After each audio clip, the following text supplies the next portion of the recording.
Je sais, cela peut sembler étrange, parce que pendant des années, on vous a répété qu'il fallait boire plus d'eau, que c'était bon pour la santé. Pourtant, voici la réalité que vous devez entendre. Beaucoup d'hommes de plus de 50 ans boivent de l'eau d'une façon défavorable à leur santé sexuelle, au mauvais moment, en mauvaise quantité et parfois même le mauvais type d'eau. Lorsqu'on corrige ces détails, la circulation s'améliore, l'énergie remonte et oui, les érections deviennent sensiblement meilleures. Aujourd'hui, je vais vous montrer pourquoi l'eau est cruciale pour la fonction sexuelle, comment la déshydratation mine lentement vos performances et exactement comment boire pour favoriser des érections solides et durables après 50 ans. À la fin, vous comprendrez pourquoi j'appelle l'eau l'un des boosters de performance les plus sous-estimés au monde. Laissez-moi d'abord vous raconter quelque chose. La semaine dernière, dans mon cabinet à Paris, un patient de 67 ans est venu me voir. Il avait tout essayé. Compléments, médicaments, rien de réellement probant. En 20 minutes d'échange, j'apprends qu'il ne buvait qu'à peine un demi-litre d'eau par jour, le reste étant café, verre de vin rouge pendant les repas et quelques bières le week-end. 6 semaines plus tard, en changeant uniquement sa façon de s'hydrater, il me rappelle, sa vie intime avait totalement changé. Voilà la puissance de l'eau quand on sait comment l'utiliser. Commençons par une évidence qu'on oublie souvent. Une érection est, au fond, un phénomène hydraulique. Imaginez un tuyau d'arrosage. Sans pression, il ne fonctionne pas. De la même manière, le tissu érectile requiert un flux sanguin continu, ample et puissant pour se remplir, se dilater et rester ferme. Or, votre sang est majoritairement constitué d'eau. Si l'organisme manque d'eau, le volume sanguin diminue, la circulation ralentit et la pression idéale dont vous avez besoin pour une érection complète n'est plus au rendez-vous. Dans plus de 20 ans de pratique, je le vois sans cesse. Des hommes légèrement déshydratés décrivent des érections plus molles, plus lentes à se former ou qui s'évanouissent rapidement. Quand vous ne buvez pas assez, le corps ne fait pas qu'avoir un peu soif. Il passe en mode conservation. C'est un réflexe de survie. Cerveau, cœur et autres organes vitaux passent en priorité et se servent d'abord dans votre réserve sanguine réduite. Malheureusement, dans cette hiérarchie, le pénis ne figure pas en haut de la liste. Résultat, même si l'envie est là, le corps peut littéralement être incapable d'envoyer assez de sang pour créer et maintenir la fermeté. Il existe un deuxième problème caché. La déshydratation épaissit le sang. Verser de l'eau dans une paille, c'est facile. Pousser du sirop dans la même paille l'est beaucoup moins. Un sang plus visqueux circule plus difficilement, surtout dans les petites artères qui irriguent le pénis. Et l'âge ajoute un défi. Après 50 ans, les vaisseaux ont tendance à être moins souples. Changement du collagène, oxyde nitrique moindre, plaques possibles. Si vos artères sont déjà un peu rigides, la dernière chose souhaitable, c'est un sang lent et collant. Passons maintenant aux sources cachées de déshydratation que beaucoup ignorent. Certains patients me jurent qu'ils boivent beaucoup. Mais quand je demande ce qu'ils boivent réellement, la vérité se dévoile. Beaucoup de café, de thé, de soda, parfois de l'alcool. Certes, ces boissons contiennent de l'eau, mais elles travaillent contre vous. Café et thé noir, diurétiques légers qui poussent les reins à éliminer plus rapidement les liquides. À chaque tasse, vous perdez plus d'eau que vous ne le croyez. Alcool, il inhibe l'hormone qui aide le corps à retenir l'eau, entraînant des mictions plus fréquentes et donc une déshydratation accélérée. Le piège, c'est que la déshydratation légère ne crie pas toujours. Vous n'avez peut-être ni soif ni étourdissement, et pourtant le corps fonctionne en déficit.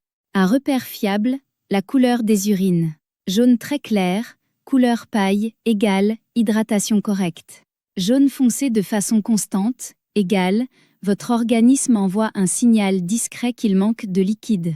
Autre signe sous-estimé, le coup de barre du milieu d'après-midi. Cette lourdeur des paupières n'est pas toujours seulement de la fatigue ou de la faim, elle peut traduire un volume sanguin légèrement réduit. Crampes nocturnes?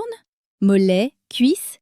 On les attribue souvent à l'âge, mais elles sont fréquentes en cas de déshydratation et d'électrolytes bas, magnésium, potassium. Et un indice très parlant, des érections matinales plus faibles ou moins régulières, car elles dépendent énormément d'un flux sanguin optimal et d'une signalisation nerveuse efficace. Voyons maintenant les erreurs d'hydratation que je rencontre tout le temps. La beuverie de panique. On réalise tard qu'on n'a presque pas bu et on avale 2-3 grands verres d'un coup, parfois juste avant l'intimité. L'intention est d'inonder le système, mais cela peut nuire. Boire très vite dilue le sodium sanguin trop rapidement. Hyponatrémie, pouvant causer gonflement, maux de tête, étourdissement, faiblesse musculaire. Le cycle désert-inondation. Heure sans boire, le corps sèche. Puis compensation le soir en plusieurs verres. Le problème, le corps prospère avec la constance. Cellules, vaisseaux et tissus érectiles fonctionnent mieux lorsqu'ils sont régulièrement hydratés tout au long de la journée. Rappelez-vous, la soif est un signal tardif. Si vous attendez d'avoir soif pour boire, vous êtes déjà en retard. Le cerveau déclenche ce signal quand une déshydratation légère est installée. Voici donc ma recommandation.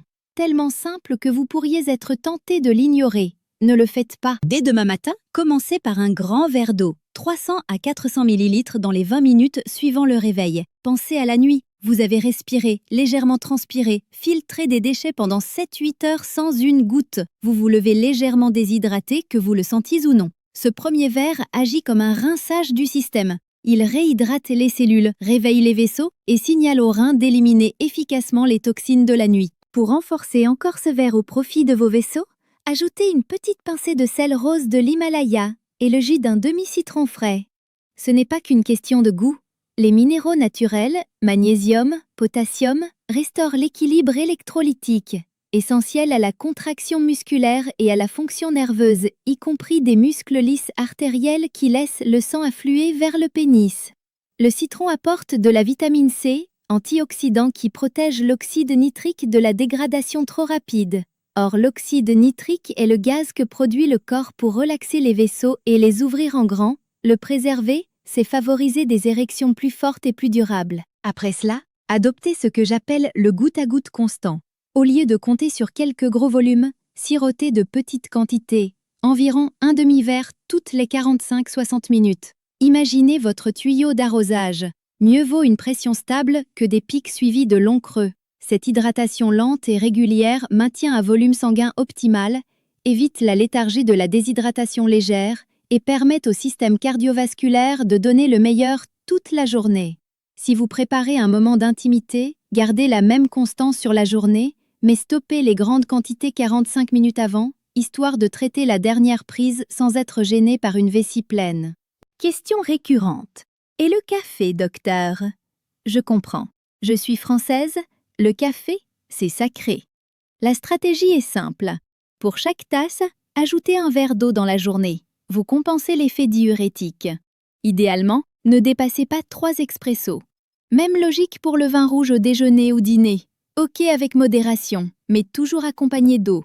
Si vous avez eu une chirurgie de la prostate, l'hydratation reste capitale. Après chirurgie, préserver un bon flux sanguin est encore plus important pour récupérer la fonction érectile. L'eau maintient les tissus souples et correctement oxygénés. Attention toutefois si vous avez des fuites urinaires. Voyez avec votre urologue pour l'équilibre. Par exemple, boire moins le soir pour limiter les réveils nocturnes, mais compenser plus tôt dans la journée. Un mot sur la testostérone, sa production se déroule en plusieurs étapes et dépend fortement de la bonne fonction des reins et des glandes surrénales. Les reins filtrent, gèrent les électrolytes et régulent les fluides, ce qui soutient directement la stabilité hormonale. Si vous manquez d'eau, ces systèmes forcent, le corps réagit au stress et augmente le cortisol. Or, cortisol élevé et testostérone ne font pas bon ménage.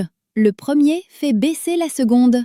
N'oublions pas les nerfs. L'érection n'est pas qu'une histoire de sang, c'est une séquence de signaux ultra précise, du cerveau, via la moelle, jusqu'aux nerfs pelviens et aux muscles lisses du pénis. La déshydratation modifie l'équilibre des liquides autour des cellules nerveuses, ralentissant les impulsions. Le vécu, excitation moins spontanée, érection plus difficile à obtenir ou à maintenir, simplement parce que les lignes de communication sont ralenties. Là où la magie opère, c'est quand l'hydratation adéquate se combine avec d'autres habitudes boost. Alimentation, procirculation, betterave, épinards, baies, saumon. Elles assouplissent les artères, diminuent l'inflammation et soutiennent l'oxyde nitrique. Bien hydratés, ces nutriments voyagent mieux jusqu'aux tissus cibles. Activité physique. Même 20 minutes de marche rapide stimulent le flux sanguin dans la moitié inférieure du corps. Déshydraté, l'effet diminue. Le sang s'épaissit, le cœur force, les muscles fatiguent plus vite. Sommeil. Sans vrai sommeil profond, tout s'écroule. Le corps produit l'essentiel de la testostérone pendant ces phases. La déshydratation sabote ce processus de deux façons. Réveil plus fréquent et miction nocturne accrue qui fragmente le sommeil profond. J'ai vu des hommes de 50, 60, 70 ans transformer leur énergie et leur intimité avec ce sale ajustement. Boire correctement, ce n'est pas juste éviter la soif, c'est nourrir les systèmes qui vous font vous sentir vivant, confiant, capable. Avec une hydratation cohérente, vous offrez au cœur, au vaisseau, aux nerfs et aux hormones les conditions idéales pour performer. Plan d'action simple. Demain matin, démarrez avec ce verre d'eau plus citron plus pincé de sel rose. Buvez régulièrement toute la journée. Observez, en une semaine, beaucoup remarquent plus d'énergie, meilleure humeur et, oui, des érections plus fiables. De petits changements finissent par faire de grands résultats. Celui-ci ne coûte rien, n'a pas d'effet secondaire et bénéficie à tout votre corps. Voici une journée type d'hydratation à adapter à votre rythme. 7 heures, réveil, 400 ml d'eau tiède avec citron plus pincé de sel rose. 8h30, premier café, pas de souci, mais ajoutez un verre d'eau juste après. 10h, un demi-verre d'eau. Midi, déjeuner, un verre d'eau avant de manger. 14h, demi-verre. 16h, demi-verre, moment fréquent du coup de mou, l'eau aide. 18h, un verre avant le dîner. 20h, dernier demi-verre, évitez de boire davantage ensuite pour limiter les réveils nocturnes. Vous voyez, rien de compliqué, seulement une habitude à ancrer. Au début, mettez des rappels sur votre téléphone si besoin. Après quelques semaines, cela devient automatique. Et les retours de mes patients sont constants, en 10 à 14 jours, ils perçoivent la différence. D'abord l'énergie, puis le sommeil, et la fonction sexuelle qui suit. Important, si vous prenez des médicaments pour l'hypertension ou pour le cœur, parlez à votre médecin avant de modifier fortement votre apport hydrique, car certains traitements influencent l'équilibre des fluides. En dehors de ces cas, pour la majorité des hommes en bonne santé, augmenter progressivement le n'apporte que des bénéfices. Si cette vidéo vous a été utile, laissez un pouce bleu pour indiquer à l'algorithme que ce contenu vaut la peine. Cela nous aide à atteindre davantage d'hommes qui ont besoin de ces informations. Partagez avec un proche, on ne sait jamais l'impact positif que cela peut avoir. Abonnez-vous et activez la cloche pour recevoir nos prochains conseils de santé masculine. Je suis Dr Elodie Martinel et je suis convaincue que vos meilleures années peuvent encore être devant vous. Tout commence par prendre soin des bases. Et rappelez-vous, il n'est jamais trop tard pour se sentir mieux.